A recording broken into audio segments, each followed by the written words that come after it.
Olá, boa tarde a todos, tudo bem? Eu sou a professora Juliana Munhoz, sou docente do curso de Fisioterapia da Faculdade Uninter, aqui de Curitiba, e eu estou aqui para apresentar o artigo referente à eletromiografia de superfície, com o título de Avaliação de eletromiografia de superfície para identificação do esforço muscular durante a realização da fixação do rebite plástico em indústria automotiva. Esse trabalho ele participou dentro da categoria de práticas em ergonomia e ele foi escrito juntamente com os alunos do curso de graduação de fisioterapia da Uninter de Curitiba, que estavam no momento da realização desse trabalho em estágio obrigatório do último ano. Então, os autores aqui a gente tem o Abner Florencio Antunes, acadêmico, Giovanni Polese, também acadêmica, eu como docente e o Birajara Greco Júnior, responsável pelo setor de saúde e segurança da indústria automotiva. Bom, a ideia do trabalho, então, foi verificar, né, de forma quantitativa os esforços musculares durante a realização de uma determinada atividade, ou seja, de formas diferentes de realizar uma determinada atividade, justamente para a gente entender qual era a de menor esforço.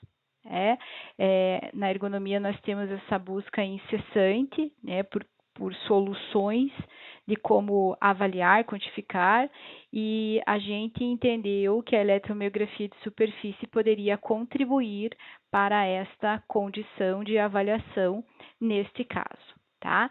Então, o estudo que vai ser apresentado a seguir, ele foi realizado com base na eletromiografia, que é uma metodologia analítica, portanto, permitiu aí quantificar o esforço realizado para a fixação do rebite plástico em diferentes formas de fixação. O objetivo do estudo é usar a eletromiografia como quantificador numérico, ou seja, né, extrair em números aí o esforço, os picos de ativação muscular, né, para comparar diferentes formas de executar a mesma tarefa. Ou seja, a partir daí a gente conseguiria fazer a identificação do esforço muscular em cada condição avaliada para posteriormente verificar qual seria a de menor esforço. A metodologia utilizada, então, foi aplicado aí a realização e o monitoramento, né, com o uso da eletromiografia, foi realizado em 2 trabalhadores da linha de montagem da indústria automotiva durante a fixação do rebite plástico. Os eletrodos foram conectados nos principais grupos musculares a serem ativados durante a execução da atividade. Então, previamente, fizemos uma avaliação, né, cinesiológica funcional de quais eram os grupos que ele estava utilizando para posteriormente a gente separar no software e deixar tudo bem parametrizado. Os músculos avaliados, então, foram o flexor superficial dos dedos direito, o flexor radial dos dedos direito, do lado direito, né? E no lado esquerdo, o flexor superficial dos dedos esquerdo e o flexor radial do carpo esquerdo. Para a pesquisa, foram levados em consideração no estudo alguns parâmetros. Então, o próprio software ele nos dá a possibilidade de verificar, de aferir, né, a CVM e que ele utiliza como o padrão máximo de força. A partir da medição, da classificação da capacidade voluntária máxima, é que ele vai fazer os cálculos, né, depois lá durante a coleta, ele já vai converter, né, com relação à capacidade máxima. Então, a gente fez a coleta dessa capacidade máxima com o dinamômetro palmar para ambos os grupos musculares. Durante a coleta, então, ele está conectado lá com os eletrodos, está conectado o software, ele capta essas informações, né, de força que já são convertidas no equipamento para microvolts. E em seguida, após essa parametrização, é que a gente pode fazer a coleta da atividade em si, tá? Aí o equipamento ele vai registrar os picos de ativação muscular durante as contrações musculares ao realizar a atividade de fechamento do rebite plástico. E aí, ele também vai nos fornecer a quantidade de picos, ou seja, número de vezes que o pico de ativação muscular foi atingido. Então, posteriormente, a coleta, né, depois que a gente parametrizou o equipamento com a contração voluntária máxima, nós vamos lá para in loco, na linha de produção, conectamos os eletrodos e fazemos a coleta da atividade, né, de diferentes formas, que eu já vou explicar ali quais foram, e posteriormente a gente faz toda a análise baseada nesta condição de contração voluntária máxima como parâmetro. Então, nós testamos as seguintes condições. Os 2 colaboradores, eles realizaram 3 tipos de rebite diferente, né? Então, o primeiro rebite era um rebite plástico, sem retrabalho, um rebite normal, como ele vem do fornecedor.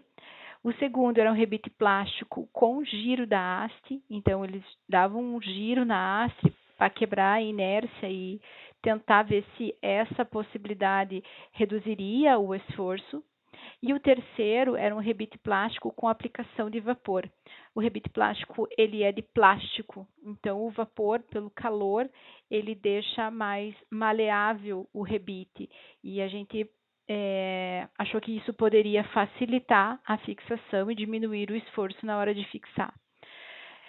Dessa forma, então, foram realizados 5 amostras para cada diferente forma de fixação, né? Então, 5 coletas com duração de 4 minutos para cada 3 condições diferentes estabelecidas anteriormente aqui, né? Descritas aí acima. E isso considerando 2 colaboradores distintos. Então, ao todo, nós tivemos aí 15 coletas por colaborador.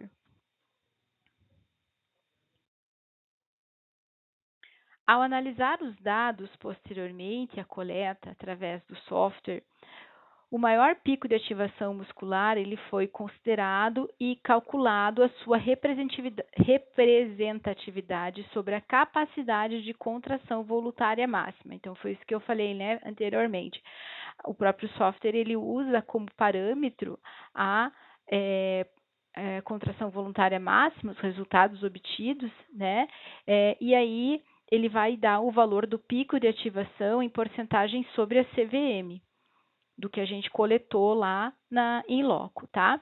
A partir da análise dos 4 grupos musculares envolvidos na operação, determinou-se o percentual médio. Então, eu fiz uma coleta, né, onde eu obtive resultados para os 4 músculos já citados e investigados, e aí a gente fez um percentual médio desses 4 grupos musculares, e aí, esse valor, esse percentual médio, nós comparamos com a tabela do Dr. Hudson Couto, que foi utilizada para quantificar essa presença ou não de risco ergonômico. Então, aqui no slide a gente tem, né, a tabela que mostra lá que inferior a 33%, ele é improvável, mas possível. De 33% a 50%, ele é considerado desconforto, dificuldade ou fadiga. E acima de 50%, aí sim ele é considerado risco ergonômico.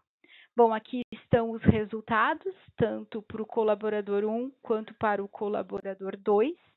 E se a gente for avaliar, né, em nenhuma das coletas nós identificamos um valor superior a 33% no percentual médio.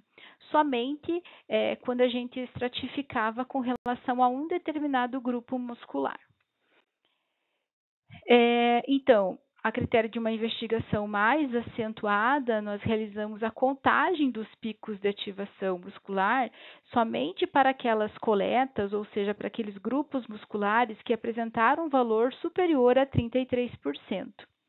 E aí, ao analisar essa quantidade de pico superior a 33%, nós identificamos que a aplicação do vapor apresentou para ambos os colaboradores somente um pico, enquanto que para o rebite não retrabalhado e para o giro da haste, os picos foram superiores.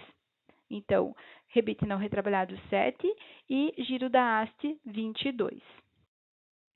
Então, desta forma, nós entendemos, né, que ao estratificar grupos musculares que apresentaram um valor superior a 33%, sugerimos que a realização da fixação do rebite plástico com aplicação do vapor é a que gera menor esforço muscular com relação à quantidade, isso baseado, né, na quantidade de picos, já que ambas as três condições apresentaram valores inferiores a 33%, que é considerado na tabela do Dr. Hudson improvável, mas possível, né? E é isso. Obrigada e até mais.